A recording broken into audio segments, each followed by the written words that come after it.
Light it up!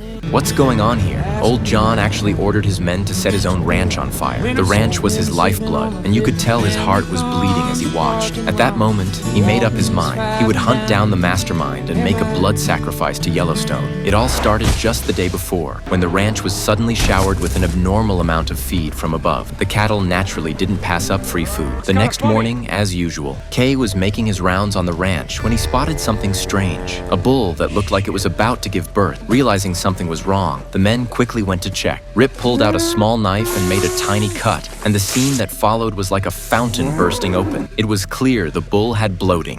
Wait, what's bloat? You ate some you shouldn't. But that raised another question. The herd had always been carefully fed, so how could this happen? While they were still puzzled, Kay noticed a shocking sight ahead. Oh my God.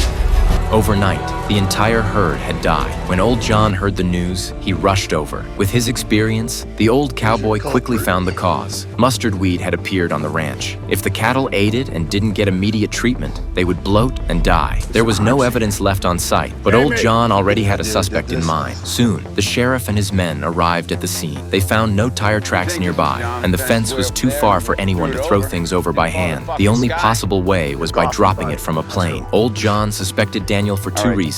First, he had the means, and second, he and the Native American chief had long been eyeing the Yellowstone ranch. The two were even holding a groundbreaking ceremony to build luxury villas and casinos around Yellowstone, hoping to drive up the land value and crush the ranch under sky-high property taxes. Of course, old John wouldn't let it slide. He told the sheriff to authorize Kay to carry a gun, then instructed his two sons. You find the evidence.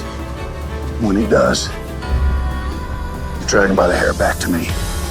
But the immediate problem was dealing with the mustard weed. To prevent it from taking root, old John ordered his men to burn the ranch that very night. As he watched the land that had been in his family for over a century turn to ash, his heart was bleeding. But if someone dared to provoke them, they'd better be ready to face the Yellowstone way of doing things.